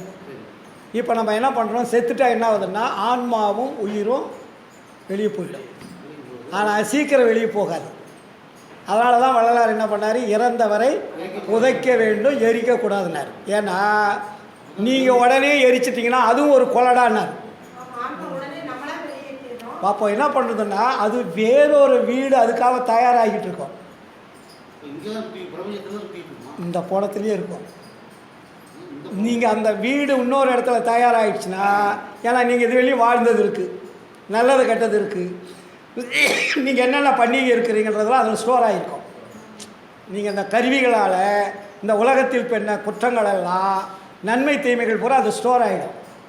இந்த ஸ்டோர் ஆகிட்டு இருப்பாடு அதை வந்து அந்த இயற்கை என்பது அது ஒரு ஆட்டோமேட்டிக் சிஸ்டம். அது என்ன பண்ணோம்? இந்த ஆன்மாவுக்கும் இந்த உயிருக்கும் வேற ஒரு வீடு தயார் பண்ணோம். அது அமெரிக்காவோ ரஷ்யாவோ ஜப்பானோ இல்லை கீழே இருக்கிற மிருகமோ ஏதாவது ஒரு பிறவி, அது அவங்களுடைய தகுதிக்கு தகுந்த மாதிரி. அப்போ பாவ புண்ணியங்களுக்கு தகுந்த மாதிரி அதுதான் அவங்க பாவ புண்ணியங்கன்னு வச்சாங்க, நம்ம தகுதின்னு சொல்கிறோம். அப்போ நம்மளுடைய தகுதி என்னன்றது நீங்கள் வாழ்ந்த வாழ்க்கை அந்த ஆன்மாவுக்கும் உயிருக்கும் தெரியும். நீங்கள் யாரை வேணாலும் ஏமாற்றிடலாம், அதை அங்கே வந்து ஏமாற்ற முடியாது. இதில் இன்னொன்று நான் சொல்லுவேன், கடைசியில் உயிர் போகுதுன்னு வச்சுங்க, இயற்கை மரணம். செயற்கை மரணத்துக்கு காட்டாது இயற்கை. இயற்கை மரணம் ஏற்பட்டால் உங்களுக்கு உடல்நிலை சரியில்லை, ரொம்ப கொஞ்சம் கஷ்டப்பட்டீங்க, உடம்பு இயங்காத எல்லாம் டாக்டரு அது இது மருந்தெல்லாம் கொடுத்தாங்க, நீங்களுக்கும் மரணம் வருது, டாக்டர் சொல்லிட்டார் இன்னும் 1 மணி நேரத்தில் உங்களுக்கு மரணம் வரப்போகுது, சொல்கிறவங்களுக்கெல்லாம் சொல்லிவிடுங்க அப்படின்னு சொல்லுவாங்க. அப்போ என்ன ஆகுன்னா லாஸ்ட்டு ஸ்டேஜ், உங்களுடைய உடம்பை விட்டு உயிர் போக போகுது. அப்போ உங்களுக்கு ஒரு ஸ்க்ரீனை ஓடாங்க, எங்கே நீங்கள் ஆன்மாவில் பார்க்கலாம், உங்களுக்கு மட்டும்தான் தெரியும், மற்றவர்களுக்கு தெரியாது. அங்கே டிவி ரெக்கார்டு ஓடிட்டுருக்கோம். நீங்கள் இதுவரை செய்த நன்மை தீமைகள் என்னென்னன்றதை ஒரு செகண்டில் உங்களுக்கு கால்குலேஷன் பண்ணி அடுத்த பிறவி என்னன்னு உங்களுக்கு சொல்லிட்டு தான் போகும். இதுதான் சஸ்பென்ஸ். யாருக்கு இது வெளியே தெரியாது, சொல்லவும் முடியாது. சொன்னாக்கா அதையும் வியாபாரம் பண்ணிவிடுவாங்க. புரியுதுங்களா? யாருக்குமே இறைவன் சொல்லாமல் அனுப்புவதில்லை. அடுத்த பிறவி என்ன என்பது உங்களுக்கு லாஸ்ட்டில் தெரிஞ்சே தீரும். அப்போ தான் சில பேர் என்ன பண்ணுவாங்கம்மா, செத்தவங்களை பாருங்கள், அந்த கடைசி நிமிஷம் அவங்களுக்கு ஒரு நல்ல பிறவி கிடைக்குன்னா ரொம்ப சிரிப்பாக இருக்கும், மூஞ்சி மலர்ச்சியாக இருக்கும். உடனே அங்கெங்கெல்லாம் கூப்பிடுவாங்க, அவங்கள கூப்பிடுவாங்க, பார்ப்பாங்க, ஆனந்த கண்ணீர் விடுவாங்க. மோசமான பிறவின்னா அவனுக்கு மூஞ்சி கருகருத்து போயிடும், துடிப்பாங்க, பதறுவாங்க. கடைசியில் பார்த்தீங்கன்னா அடக்க முடியாது, கை காலெல்லாம் ஒதுரும், படாத பாடுபடுவாங்க. அதனால் நாம் செய்யக்கூடிய செயல் யாருக்கும் தெரியவில்லை என்று நினைத்து தவறு செய்தால் இறைவன் இறுதியில் உங்களுக்கு ஒரு ஃப்ரேம் பண்ணி டிவி காமிச்சு தான் அனுப்புகிறார். அதுக்கப்புறம் அந்த காமிச்ச உடனே உங்களுக்கு அடுத்த பிறவி நடந்து ரெடியாக இருக்கும். ஜீவகாருண்யத்து ஒழுக்கத்தில் எழுதுவார், இந்த வீடு பாழடைந்து மரணம் வந்தால் இன்னொரு வீடு தயாராகிட்டு இருக்கும், அந்த வீட்டுக்கு நீங்கள் போயிடுங்க. இந்த பாடி, ஐயா பேர் என்ன? பன்னீர் என்ற உடம்பு, இது வெளியும் பன்னீர் இந்த உடம்புக்கு பேர் வச்சாச்சு. இந்த பன்னீர் என்ற உடம்பு பிளமாயிட்டா அடுத்தது வேறு உடம்பு, அது வேறு பேர் அடுத்தாப்புல யாரோ வைப்பாங்க. உங்களுக்கு அந்த உடம்புல உயிர் இருக்கிற வழி தான் நம்ம பேர் கதிர்வேல்னாலும் சரி, யாராக இருந்தாலும் சரி. முடிஞ்சு போச்சுன்னா அடுத்த பிறவி வரும்போது அடுத்த பிறவிக்கு என்ன தோற்றம் வருதோ அதுக்கு தகுந்த பேர் தானம் வந்துடும். இதுதான், வேறு சொர்க்கத்துக்கும் போகாது, நரகத்துக்கும் போகாது. இதைத்தான் வள்ளலார் சொல்வார், இறந்தவரை எடுத்திடும்போது அகற்றுகின்ற உலகில் இரவாத பெருவரநீர் ஏனடைய மாட்டீர், மறந்திருந்தீர் பிணி மூப்பில் சம்மதமோ உமக்கு. சொல்கிறார் இல்லையா, பிணி மூப்பில் சம்மதமோ உமக்கு சிறந்திடு சன்மார்க்கம் ஒன்றே, பிணி மூப்பும் மரணம் சேராமல் தவிர்த்திடுந்தான் தெரிந்து வம்பினிங்கே. பிறந்த பிறப்பிதில்தானே நித்திய மெய்வாழ்வு பெற்றிடலாம், பேரின்பம் உற்றிடலாம் விரைந்தேனார். இவ்வளோ அழகாக சொல்லி நம்ம என்ன பண்ணுறது, பழக்கம் விட முடியல. விட முடியாட்டியும் பரவாயில்லைங்க, கருணையோடு வாழுங்க, வேறு ஒன்றுமே வேண்டாம். நமக்கு இந்த பழக்க வழக்கங்கள் ரொம்ப காலமாக ஊறி போச்சு. வீட்டில் போய் சொன்னால் பொண்டாட்டி கேட்க மாட்டாங்கள, பிள்ளைங்க கேட்காது, கஷ்டமாக இருக்குது. நம்ம எப்படி இதை சமாளிக்கிறது? சொன்னாலும் வீட்டில் சண்டை தகராறு இல்லையா? எத்தனையோ குடும்பத்தில் நம்ம சன்மார்க்க குடும்பம்லாம் நம்ம பார்க்குறோம். மனைவி சன்மார்க்கத்தில் இருக்கும், புருஷன் சன்மார்க்கத்தில் இருக்க மாட்டார்.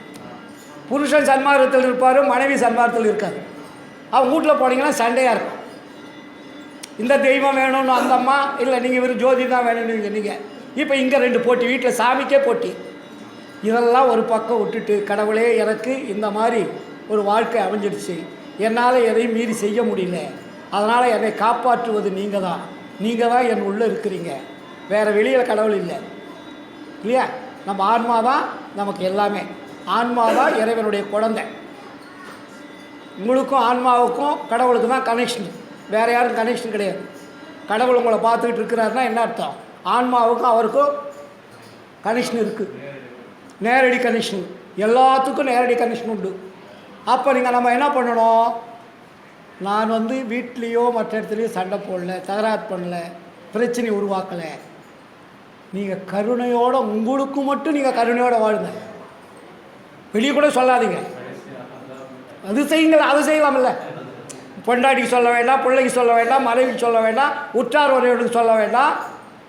நீ என்னவோ பண்ணிக்கங்க, நீ எந்த சாமியும் கும்பிட்டுங்க, உங்களால் திருத்த முடியாது. ஆனால் எனக்கு ஓரளவுக்கு அறிவு விளக்கம் ஏற்பட்டுடுது, அருள் விளக்கம் ஏற்பட்டுடுது, அதனால் நீங்கள் என்ன செய்வீங்க செஞ்சுக்குங்க, என்ன விட்டுருங்கன்னு கூட சொல்லாதீங்க, உங்கள் பாதையை தனியாக அமைச்சுங்க. அதனால தான் வள்ளலார் தனித்திரு, பசித்திரு, விழித்திருன்னார். பசித்திரு, தனித்திரு, விழித்திரு. அப்போது இறைவன் அருளை கொடுப்பான் என்ற நம்பிக்கையோடு பசித்திருக்கணும். ஏன்னா இது வெளியே நம்ம சோத்தை சாப்பிட்டுட்டே இருக்கோம். சோறு சாப்பிட்ற வெளியே மரணம் வந்தே தீரும். நீங்கள் எவ்வளோ தான் சாமி கும்பிட்டாலும் வேலையாகாது, அரிப்பாக படித்தாலும் வேலையாகாது. சோற்றாசையோடு காம சேற்றாசைப்படுவாரை துணிந்து கொள்ள கூற்றாசைப்படும். சோறு சாப்பிட்ற வெளியே மரண விழா பெருவாள் கிடைக்காது சார். அது கதிர்வேலாக இருந்தாலும் சரி, யாராக இருந்தாலும் சரி. மற்றவர்களுக்கு இயற்கை உண்மையோடு நீங்கள் உபகாரம் செய்யும்போது எங்கே கருணை? இயற்கையாக இருக்கணும். இயற்கையில் உள்ளன அங்கே விளங்கி அருட்பெருஞ்சோதி. மற்றவருடைய பசியை நீங்கள் முழுமையாக போக்கின்ற பொழுது இறைவன் உங்கள் பசியை போக்கிடுவார். உங்களுக்கு பசி வராது. நான் பசித்த போதெல்லாம் தான் பசித்ததாகி நல்லுணவு கொடுத்து என்னை செல்வமுற வளர்த்தாய், வான்பதிக்கும் நெடுமார்க்கும் கிடைப்பதரிதாம்னார். என்னுடைய நான் பசித்த போதெல்லாம் நீ பசித்ததாகி நல்லுணவு கொடுத்து என்னை செல்வமுற வளர்த்தாய். யாரு கிடைக்காதான்? நீங்கள் வணங்கக்கூடிய வான்பதிக்கு நெடுமார்க்கும் மற்ற தெய்வங்களுக்குமே கிடைக்கலன்ட்டார். நீங்கள் இறைவனோட நீங்கள் நெருங்கி இருந்தால் பசி வராது சார். இறைவன்கிட்ட நீங்கள் கேப் போட்டிங்கன்னா தான் பசி வரும். ஏன்னா நம்ம உலகில் இருக்கிறோமே, தொழில் இருக்கிறோம், உலகில் இருக்கிறோம், எல்லாருக்கிட்டையும் தொடர்பு வச்சுட்ருக்குறோம். இந்த தொடர்பு பூரா கட் பண்ணால் தான் அந்த தொடர்பு வரும். இறைவனுடைய தொடர்பு எப்போ வரும்? உலகில் தொடர்பு எப்போ உங்களுக்கு கட் ஆகுதோ அப்போ தான் இறைவனுடைய தொடர்பு கனெக்ஷன் ஆகும். வள்ளலார் ஞானசரிகள் 2வது பாடல் என்ன சொல்கிறாரு? புகுந்தருணம் இது கண்டீர் நம்மவரே நான் தான் புகழ்கின்றேன், என் மொழி ஓர் பொய்மொழி என்னாது. உகுந்தருணம் உற்றவரும் பெற்றவரும் மற்றவரும் பிறரும் உடைமைகளும் உலகியலும் உற்ற துணை அன்று. எது துணை? மிகுந்த சுவைக்கரும்பே செங்கனியே கோற்றேனே மெய்ப்பயனே கைப்பொருளே விலையறியாமணியே தகுந்த தனிப்பெரும்பதியே தயாநிதியே கதியே சத்தியமே என்றுரைமின் பக்தியோடு படித்தேன். தெளிவுபடுத்திட்டாரா? ஏன்னா நம்ம உறவு வச்சுட்டோம், நம்ம உறவுலேருந்து மீள முடியாது. இந்த குறிப்பிட்ட ஏஜுக்கு மேலே எல்லாத்தையும் நம்ம கொஞ்சம் கொஞ்சமாக ஒதுக்கணும். இப்போ நான் ஏன் ஃப்ரீயாக இருக்கிறேன்? எல்லாத்தையும் ஒதுக்காச்சு. பேருக்குத்தான் பொண்டாட்டி, பேருக்குத்தான் மகா, பேருக்குத்தான் மக, பேரெல்லாம். ஆனால் உள்ளுக்குள்ள அதுக்கு உங்கள்கிட்ட இருக்கிற பாசம் தான் அங்கே வைப்பேன். என் பையனுக்குன்னு தனியாக ஒரு பாசமோ, என் பொண்டாட்டிக்குன்னு தனியாக பாசமோ, அதெல்லாம் போய் ரொம்ப காலமாச்சு. இதுதான் பற்றறுத்தல். இப்போ நம்ம அந்த ஸ்டேஜ் தாண்டிடணும். ஏன்னா நம்ம ஒரு குடும்பத்தை வைத்து ஒரு உயிர்களை உருவாக்கிட்டு நடுத்தருவில் விட்டுட்டு போகக்கூடாது. அதை விட பெரிய பாவம் ஆண்டவரை ஏற்றுக்க மாட்டார். ஏன்னா நீங்கள் தப்பு பண்ணதுனால தான் நம்ம குடும்பமே வந்தது. அப்போது நீங்கள் தவறு பண்ணிட்டதுனால தான் நான் எல்லாம் வருது. குழந்தையாகட்டும், மனைவியாகட்டும், குடும்பமாகட்டும், சொத்து சொகை எல்லாமே உங்களுடைய வாழ்க்கைகள். நீங்கள் தவறு செய்கின்ற பொழுது அந்த தவறான வாழ்க்கைக்கு இதெல்லாம் தேவைப்படுது. அப்போ இதெல்லாம் நீங்கள் வச்சுக்கிட்டு கடைசியில் இப்போ என்ன விட முடியாதுன்னு இருக்கிறீங்க. விட முடியாத இதெல்லாம் கொண்டு போக முடியுதா? அப்படி சிந்திச்சு பாருங்க சார். நம்ம இவ்வளோ காலமாக 40, 50, 60 வருஷமாக சம்பாரித்தோம். பேங்க்கில் ஒரு 100 கோடி, கார் 4-5 காரு, பங்களா, வாடகைக்கு எக்கச்சக்கமான வீடு, எல்லா பணமும் வந்துருச்சு இருக்குது. மரணம் வருது. மரணம் வரும்போது இந்த பணம், காரு, வீடெல்லாம் விற்று அந்த உயிரை காப்பாற்றுங்கன்னு கொடுங்க. அந்த உயிரை காப்பாற்ற முடியுமா? அப்படி அது அந்த பொருளெல்லாம் அந்த உயிரை காப்பாற்றுச்சுன்னா கிரேட். தெரியுது, நமக்கு எல்லாமே தெரியுதுங்க. யாருக்குமே தெரியாமல் இல்லை, எல்லாருக்கும் எல்லாம் தெரியும். அதாவது அந்த அந்த பற்றறுத்தல் என்பது நம்மளால் முடியல. முடிகிறவர்கள் தான் சன்மார்க்கம். அதனால தான் அதுக்கு பேர் சன்மார்க்க பெருங்குணத்தார் தம் பதியை, என்னை தாங்குகின்ற பெரும்பதியை, தனித்த சபாபதியை. இல்லையா? அன்மார்க்கம் தவிர்த்ததை அம்பலத்தை ஞானசரிகளை கடைசி பாட்டுக்கு முன்னாடி பாட்டு. அப்போ புன்மார்க்க கரிவரிதாம் புண்ணியனை ஞான பூரணமை பெருளா பொருளாகி பொருந்திய மாமருந்தை தெளிவாக சொல்லுவார். அப்போது நம்ம எப்படி இருக்கிறோம்? நம்ம மேலே குற்றம் இல்லை சார். இதை தான் பேருபுத்தல் சொல்கிறாரு. நம்மளுக்கு வழிகாட்டவன் தான் சார் குற்றவாளி. அதை தான் அங்கே சொல்கிறார். இதை மறைத்தவன் ஓர் வல்லவன், அவன் பூட்டிய பூட்டை இதுவரையில் யாரும் திறக்க வரவில்லை, உடைக்கவும் வரவில்லை. தகுதி இருந்ததா நமக்கு? அவன் பூட்டிட்டு போயிட்டான், கதைகளாகவும் கற்பனைகளாகவும். ஆனால் அதை உடைக்கிறதுக்கு யாராவது தில்லு வச்சா, திறக்கிறதுக்காக தான் தில்லு வச்சா? ஒருத்தருக்கும் வரல. அப்படின்னா வள்ளலார் என்னாச்சு? உடைக்கும் ஒரு வரவில்லைன்னா நான் உடைச்சிட்டேன்னு அர்த்தம். அதுக்கு பின்னாடி வந்தார்கள் யார்? பெரியவாள் பெரியவாள் என்று நீங்கள் கூவி கூவி வணங்கி கொண்டிருப்பவர்கள், பெரியவர்கள் என்று பெயரிட்டு கொண்டவர்களும் உண்மை தெரியாமல் கண்ணை மூடிக்கொண்டு உளறிக் கொண்டிருக்கிறார்கள் எழுதுகிறார் வள்ளலார். கண்ணை மூடிக்கொண்டா என்ன அர்த்தம்? குருடன் அர்த்தம். அவன் தான் எழுதி வச்சுட்டான். ஆனால் பின்னாடி வந்தவர்களால் அது உண்மை எடுத்து மக்களுக்கு சொன்னார்களா என்றால் சொல்லவில்லை. அப்படியே குருடன் கண்ட யானை போல உளறிக் கொண்டிருக்கிறார்கள் நான் எழுதுகிறேன். அப்போ நம்மளுக்கு இவ்வளவு பெரிய விஷயத்தை யதார்த்தமாக சொல்லியும் கூட நம்மால் சிலவற்றை விட முடியவதில்லை.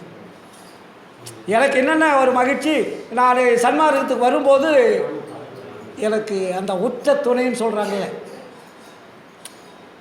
உற்ற துணை என்பது எனக்கு இருந்தது. என் மனைவி என்னை விட ஒரு 10 மடங்கு கூட இருப்பாள் சன்மார்க்கத்தில், வள்ளலாருடைய நினைக்கும். அப்போது அவளுக்கு அந்த தெளிவு ஏற்பட்டதுனால எனக்கு ஈஸியாக போச்சு.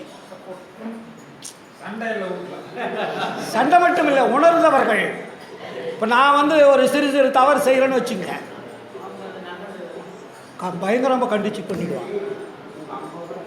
அந்த அளவுக்கு அளவிட முடியாத ஒரு பற்று வள்ளலார்கிட்ட உண்டு. அதனால் நாங்கள்லாம் தப்பிச்சிட்டோம். அதே மாதிரி எனக்கு பின்னாடி வந்த என்னுடைய குழந்தைகள் 3 பேருமே வள்ளலாருடைய கொள்கைகளை முழுமையாக தெரிஞ்சிட்டாங்க.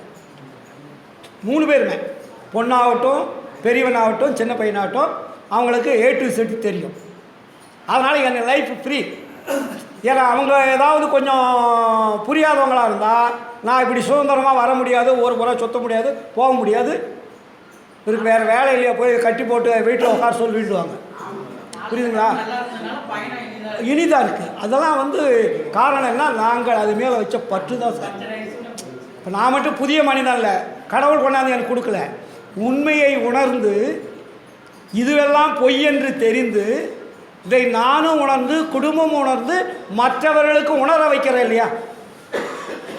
அப்போ வள்ளலார் தான் சொல்லுவார், அப்பா நான் வேண்டுதல் கேட்டு அருள் புரிதல் வேண்டும், ஆரூருக்கெல்லாம் அன்பு செயல் வேண்டும். அடுத்தவர் என்ன போட்டார்? எப்பாரும் எப்பதமும் எங்கனும் நான் சென்றே என் தந்தை நினது அருட்புகழை இயம்பியிடல் வேண்டும். இதான் அந்த வேலை. அதை புரிஞ்சேன். செப்பாத மேனிலைவேல் சுத்த சிவமார்க்கம் திகழ்ந்தோங்க அருஜோதி செலுத்தியிடல் வேண்டும். தப்பேது நான் செய்யணும் நீ பொறுத்தல் வேண்டும், தலைவா நினை பிரியாத நிலைமையும் வேண்டுவனே. இல்லையா? சிம்பிள். இதெல்லாம் ஒரு பெரிய விஷயமே கிடையாது.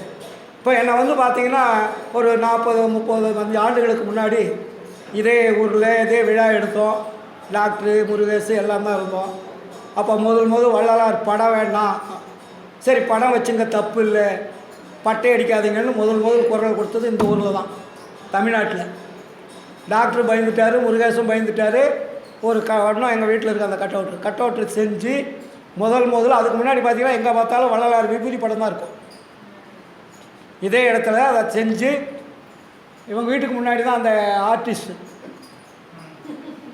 அந்த பந்தல் போட்டதை பூரா அங்கே தான் அந்த பேர் என்ன, உமாபதி. அப்போ அந்த கட் அவுட்லாம் பெருசாக 12 அடி 14 அடி போட்டு மேலே தனியாக ஒரு ஸ்டேஜுக்கு ஒரு இரும்புலையே தயார் செஞ்சு விபூதி இல்லாத கட் அவுட் வச்சு தமிழ்நாட்டில் இருக்கக்கூடிய அத்தனை பேரையும் வர வச்சுருந்தோம். ஊர்நடிகள், துறவியார், மகாலிங்கம், கிரிதார் பிரசாத், தமிழ்நாட்டில் அப்போ ஒரு பாலு, விழுப்புரம் கோஞ்சாம்பா, யார் பெரிய ஆளுகளோ அத்தனை பேர் முப்பெரு விழான்னு வச்சு அதே வைசாக் கல்யாணம் தான் சாப்பாடு. அப்போ NMS கலையரங்களும் இருக்காதெல்லாம் இப்போ காம்ப்ளெக்ஸ் கட்டிட்டாங்க. அப்போ போடும்போது இந்த ஊரில் என் நாக்கை அறுப்பதற்காக போராட்டங்கள் நடந்தது. சரிங்களா? அதே ஈஸ்வரன் கோயில் குறிப்பெல்லாம் விபூதி வேண்டான்னு சொல்கிறான் அந்த கதிர்வேலு. விபூதி எவ்வளோ பெரிய ஒரு அற்புதமானது, சமயத்தை அதை விட ஒரு சின்ன உலகத்திலே கிடையாது. இவன் வள்ளலாருக்கு வேண்டான்றான், யாரையும் வைக்க வேண்டான்றான் அப்படின்னு சொல்லிட்டு என் நாக்கை அறுத்திடுவன்லாம் பேசி அதற்கு எதிர்ப்பு குரல் கொடுத்து டாக்டர் பயந்துட்டார், முருகேசன் பயந்துட்டார். மாநாடு எப்படி நடத்த போகுதுன்னே தெரியல, எல்லாருக்கும் பயம். உடனே நான் என்ன பண்ணேன், நேராக டாக்டருங்கெல்லாம் கூப்பிட்டு கலெக்டரை போய் கூப்பிட்டோம், SP கூப்பிட்டோம், ஜட்ஜி கூப்பிட்டோம், எல்லாரையும் ஒரு ஒரு ஒரு ஒரு மீட்டிங்க்கு காலையில் ஒரு தலைவர், மதியானம் ஒரு தலைவர், இப்படி 3 விழாவுக்கும் 2 6 தலைவர்களை போட்டோம். எல்லாம் அதிகாரிகளை, சன்மாரிகளை பூரா பேச்சாளராக போட்டோம். ஏன்னா போலீஸ் பந்தோபஸ்து அப்போ தான் நமக்கு வரும். அப்போ நேராக அப்போ விநாயகமும் என்ன ஒரு பேர் ஜட்ஜி. அப்புறம் அவர் வள்ளலார் மதுரையிலேருந்து இங்கே வந்திருந்தார். அவர்கிட்ட எனக்கு பழக்கம், போய் பேசினோடனே நீங்கள் ஒன்றும் பயப்படாதீங்க, துணிஞ்சு செய்யுங்க. அதுக்கப்புறம் இங்கே இந்த குரூப்பெல்லாம் ஆஃப் பண்ணுற அளவுக்கு பந்தோபஸ்து பண்ணி மகாலிங்கம் எல்லாம் வச்சு இன்றிலிருந்து வள்ளலாருடைய அன்புக்காக வள்ளலார் கட்டோட்டை கூட வச்சுக்கோங்க. ஏன்னா அவர் பொம்மையே வேண்டான்னார், தன்னுடைய உருவத்தே வேண்டான்னார். அப்படி இருந்தும் உருவ வச்சுட்டீங்க. ஆனால் அதுக்கு நீங்கள் சைவ சமய சின்னன்னு வைக்கிறீங்க. இன்னொருத்தன் வைணவ சமயம், அவனும் தான் சாப்பிடாத இருக்கான் மாமிசம். அவன் நாமம் போட்டால் என்ன பண்ணுவீங்க? அப்போ உனக்கும் சொந்தம், அவருக்கும் சொந்தம் தான். இல்லை இஸ்லாம் மதத்துலேயும் சொந்தம் தான், கிறிஸ்துவ மதம் வள்ளலாருக்கு சொந்தம் தான். எல்லாருமே பின்பற்றுறாங்க. ஆளாளுக்கு அவன் ஒரு சிலுவை போடுவான், இல்லாட்டி ஒரு குள்ளாய் போடுவான், நீ ஒரு விபூதி போடுவேன், நீ ஒரு நாமத்தை போடுவேன். அப்போ வள்ளலாருக்கு இத்தனை பேர் வேஷம் போட்டுட்டு பார்க்கலான்னு ஆசைப்படுறீங்களா? இந்த கருமத்துக்கு தான் வள்ளலார் பொன்னான உடம்பை மண்ணாக ஆக்கி விட்டீங்களே கீழே போட்டு உடைச்சார். இவ்வளோ பெரிய விஷயம் தெரிஞ்சு அப்புறம் இதை நம்ம தெரிஞ்சுட்டு நம்ம மற்றவங்க மாதிரியே இருந்தால் என்ன அர்த்தம்? அவ்வளோ பெரிய எதிர்ப்பு இருந்தது, தமிழ்நாடு பூரா எதிர்ப்பு இருந்தது. வடலூரில் என்னை கொலை பண்ணுறதுக்கு ஆளுங்க திட்டம் போட்டு வச்சுருந்தாங்க. அதான் உங்களுக்கு தெரியுமா? வரலாறுலாம் உங்களுக்கு தெரியாது. அப்போ அந்த காலகட்டத்தில் அதெல்லாம் பேசி அந்த இல்லை தீர்மானம் போட்டு முதல் வள்ளலார் ராமலிங்க பணி பண்ணுற இடத்துல ஃபஸ்ட்டு கேலண்டர், விபூதி இல்லாத கேலண்டர் அவர் தான் அடித்தார். அதுக்கப்புறம் தான் மற்றதெல்லாம் கொஞ்சம் கொஞ்சமாக வந்தது. அதே மாதிரி வடலூர் தெய்வ நிலைங்க பூரா முதல்ல பத்திரிக்கை பூரா விபூதி வச்ச வள்ளலார் தான் வரும். அங்கே போராட்டம் பண்ணி எழுத்து, அதுக்கப்புறம் இப்போலாம் பார்த்திங்கன்னா வெறும் வள்ளலார் தான் வரும், விபூதிலாம் இருக்காது. தர்மசாலைக்கு பத்திரிகைலாம் அதுக்கு போராட்டம் பண்ணி அதெல்லாம் இன்றைக்கி தான் மக்களுக்கு ஒரு விழிப்புணர்வு ஏற்பட்டுருக்கு. அரே வள்ளலார் சமயத்தில் இருக்கிற வழியும் சென்னையில் இருக்கிற வழி தான் வச்சார். ஏன்னா அவருடைய உடம்பு எப்பொழுது அருள் தேகமாக மாறிடுச்சோ விபூதிக்கு அங்கே வேலை இல்லை சொத்த தேகம் ஆகிட்டாவே தீர்ந்து போச்சு. இப்போ நம்ம சாதாரண தேகத்துக்கு தான் இருக்கோம். அவருடைய தேகம் சுத்த தேகமாக மாறிச்சு, பிரணவ தேகமாக மாறிச்சு, ஞான தேகமாக மாறிச்சு. அவருடைய உடம்பை தொட முடியாது. வள்ளலார் தெரிவார், நீங்கள் அவரை தொட்டிங்கன்னா தொடாது, கை போய் வரும். அவருக்கு முன்னாடி இருந்து யாரும் பார்க்க முடியாது. அவர் பார்த்தா நீங்கள் பேச முடியாது, மெல்ட் ஆகிடுவீங்க,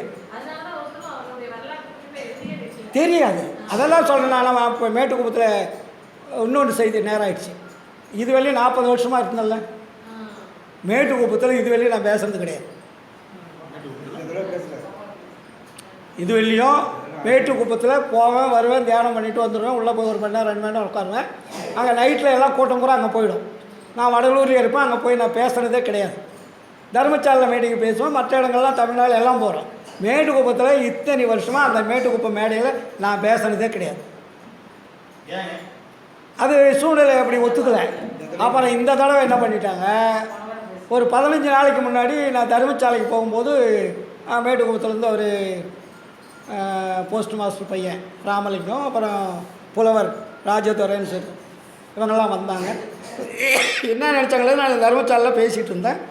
ஐயா இந்த மாதம் நீங்கள் மேட்டுக்குப்பத்தில் பேசுகிறீங்கன்னாரு. என்னடா திடீர்னு சொல்கிறாரு அப்படின்னு, என்ன ஆச்சு உங்களுக்கு, ஏன் என்னாச்சு அப்படின்னு கேட்டேன். ஏன்னா அவர் சேலம் குப்புசாமிலாம் பேசுவார். ஏன் ஆளுங்க யாரும் பேச வரலையா, அதுக்காக கூப்பிட்றீங்களா அப்படின்னு கேட்டேன். இல்லை நீங்கள் இந்த தடவை பேசுகிறீங்க அப்படின்னா எனக்கு ஒரு டவுட்டு. சரி பார்க்கலாம் அப்படின்ட்டு விட்டேன். சரி நீங்கள் சொன்னால் நான் நிச்சயமாக வரேன், கன்ஃபார்ம் பண்ணுறதா தான் நான் வேறு ப்ரோக்ராம் ஒத்துக்கா வரும் அப்படின்னேன். இல்லை வரீங்க அப்படின்ட்டாங்க. சரி அதே மாதிரி நான் போயிட்டேன் சென்னைக்கு. அப்புறம் மறுபடியும் 2 நாள் இருக்கும்போது நான் ஃபோன் பண்ணி கேட்டேன், ஐயா இந்த மேட்டுக்குப்பம் சித்தி விழாத்துக்கு நான் வரணுமா, இல்லை வேறு யாரும் ஏற்பாடு பண்ணிட்டீங்களா அப்படின்னு கேட்டேன். இல்லை நீங்கள் கண்டிப்பாக வரணுன்னாங்க. அதுக்கப்புறம் வாட்ஸ்அப்பில் நான் போடணும், அதுக்காக தான் கேட்குறேன்னா அவங்க போட்ட மாதிரியே வாட்ஸ்அப்பில் எழுதி இது மாதிரி சித்தி விழா திருமாளிகள் இரவு சொற்பொழிவு நடக்குன்னு போட்டோம். அப்புறம் என்னாச்சு, ஃபஸ்ட்டு அங்கே இசை கச்சேரி வச்சாங்க 1 மணி நேரம். அதுக்கப்புறம் இடையில யாரும் பேசாத எங்கிட்ட விட்டுட்ட உடனே ஸ்டார்ட் ஆகிடுச்சு. முதல் நம்ம எதை பார்க்கணுன்னா, கடவுள் யார் என்பதை மட்டும்தான் மக்களுக்கு முதல் புரிய வைக்கணும். மற்றதெல்லாம் அது அப்பாற விஷயம். கடவுள் யாருன்னு தெரியாது இருக்கிற இல்லையும் நமக்கு ஒன்றுமே விளங்காது. ஏன்னா வள்ளலார் வந்து கடவுளை தான் ஃபஸ்ட்டு ஸ்ட்ராங் பண்ணுறார் இல்லையா? அப்போது கடவுள் அந்த கொள்கையிலே முதல் வார்த்தை என்ன போடுறாரு? கடவுள் ஒருவரே, அவரே அருட்பெருஞ்சோதி ஆண்டவர்னார். அப்போது அந்த கடவுள் கொள்கையை முதல் விதைச்சிட்டு தான் கடவுள்னால நம்ம என்ன லாபம் அடையணும்னு நம்ம சொல்லணும்.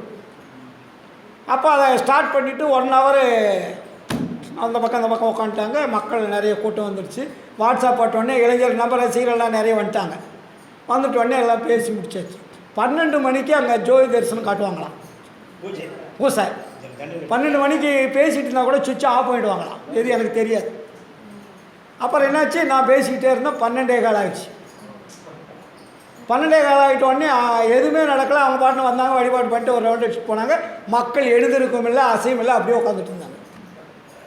இது எனக்கு இந்த மேட்டர்லாம் தெரியாது. அப்புறம் கரெக்டாக பார்த்து சரி நேரம் ஆகிடுச்சு, 1 ஹவருக்கு ஆகிடுச்சு, மேலே ஆகிடுச்சின்னு சொல்லிட்டு நானாக சொற்பொழிவு நிறுத்தினேன். அதுக்கப்புறம் தான் சொல்கிறாங்க இந்த நிகழ்ச்சி தான், ஐயா இதுவரையும் 12 மணிக்கு மேலே யாருங்க பேசுறது கிடையாது. அப்படியே பேசினாலும் எலக்ட்ரிக் சுவிட்சை மைக் ஆஃப் பண்ணிவிடுவாங்க, எலக்ட்ரிக் சுவிட்ச் ஆஃப் பண்ணிவிடுவாங்க. ஆனால் இன்றைக்கி என்ன நடந்ததுன்னு எனக்கு தெரியல அப்படின்னு எல்லாம் பேச ஆரம்பிச்சிட்டாங்க. அதுக்கப்புறம் அதில் வந்த ஆடியன்ஸு மற்றவங்கள்லாம் அவங்கக்கிட்ட, ஐயா மறுபடியும் அடுத்த மாதத்துக்கு கதிர்வேலை தான் நீங்கள் பேச வைக்கணும், விட்டுறக்கூடாது, இன்னும் நிறைய நாங்கள் தெரிஞ்சுக்கிறதுக்காக தான் நாங்கள் மேட்டுக்குப்பம் வரோம் அப்படின்னு சொல்லிட்டு எல்லாம் பேசிகிட்டு இருந்தாங்க. அது மாதிரி அந்த நிகழ்ச்சி முடிஞ்சுது. எதுக்கு சொல்கிறேன்னா, நம்ம வாழ்க்கையில் ஒன்றும் பயமே கிடையாது. இப்போ நேற்று கூட எழுதுனேன், கடவுளை நினைப்பதற்கு பயமே தேவையில்லை. நமக்கு என்ன பயம்? கடவுளை நினைக்கிறதுக்குலாம் நம்ம பயமா? தேவையே இல்லை. ஏன்னா நமக்கு தாயாகி தந்தையமா தாங்குகின்ற தெய்வம், அதுக்கு தனக்கு நிகரில்லாத தனித்தளம் தெய்வம். நீங்கள் மற்றவங்களாம் நினச்சி பயப்படலாம், நம்ம அம்மா அப்பாவை நினச்சி பயப்பட முடியுமா? உலகத்தில் யார் வேணால் அண்ணன் தம்பி உற்றார் உடையவர்களாம் பயப்படலாம். நம்ம பெற்ற அம்மா அப்பாவை நம்ம பயப்படுவோமா? எவ்வளோ பாசமாக இருப்போம். அதே மாதிரி நமக்கு தாயும் தந்தை யாருன்னா அருட்பெருஞ்சோதி ஆண்டவர் தான். தாய் என்பது சக்தி, எனர்ஜின்னு பேர், அருள். தந்தை என்பது ஒளின்னு பேர். அருளுக்கு தான் பொண்ணாக வச்சுட்டாங்க, பெண்பாலாக வச்சுட்டாங்க நம்ம நாட்டில். சக்தி அப்படின்னா என்ன? பெண்பால். சிவன்னா என்ன? ஆண்பால். அப்போ இதுக்கு சிவன் சக்தின்னா என்ன? சிவன் என்றால் ஒளி, ஒளியிலிருந்து வரக்கூடிய எனர்ஜி, சக்தி, அருள். அதனால தான் இயற்கை உண்மை, இயற்கை விளக்கம், இயற்கை இன்பன்னார்கள். அதே மாதிரி தான் தமிழுக்கு, தமிழ் தான் ஆரம்பித்தோம். தமிழுக்கு தன்னை அறிவது, கண்ணெதிரியே உள்ள அறிவது, உலகம் முழுவதும் அறிவது. அதனால தான் தமிழுக்கு என்ன வச்சார்? தன்மை, முன்னிலை, படற்கைன்னு பேர். தமிழுக்கு வந்து இலக்கணம்னா தன்மை, முன்னிலை, படற்கை. தன்னை பற்றி தெரிந்து கொள்வது, கண்களுக்கு தெரிந்ததை பற்றி தெரிந்து கொள்வது, கண்களுக்கு தெரியாமல் இருக்கக்கூடிய உலகத்தை பற்றி தெரிந்து கொள்வது. இதுக்கு தான் தமிழுக்கு வள்ளலார் வச்சு தன்மை, முன்னிலை, படற்கை. அப்போ அதில் என்ன வச்சுருக்காரு? ஆன்மா, உயிர், உடம்பு. இந்த மூன்றையும் கற்றுக் கொடுப்பது, தெரிந்து கொள்வதுக்கு தான் தமிழ் வந்தது. அதனால தான் அதுக்கு என்ன வச்சார் பேர்? உயிரெழுத்து, மெய்யெழுத்து. அதுக்கப்புறம் என்ன சொன்னார்? ஆயுத எழுத்து, உயிர் மெய் எழுத்து. அப்போ உயிரை பற்றி பேசுவதும், உடம்பை பற்றி பேசுவதும், கடவுளை பற்றி பேசுவதற்கு தான், தெரிந்து கொள்வது தான் தமிழை உருவாச்சு. அது யார் படைத்தது? இறைவன். அதனால தான் அதுக்கு தந்தை மொழின்னு பேர் வச்சார் வள்ளலார். அதனால தான் வள்ளலார் வந்து மற்ற மொழிகளில் பிறப்பிக்காமல் தமிழ் மொழியில் பிறப்பித்த இறைவா உனக்கு எப்படி நான் நன்றி சொல்வேன். அருட்பாவிலையும் சொல்லுவார், சிற்சபையில் நடிக்கின்றாய், செந்தமிழில் வளர்கின்றாய். இறைவன் எங்கே இருக்கான்? சிற்சபையில் நடிக்கின்றாய், செந்தமிழில் வளர்கின்றாய்.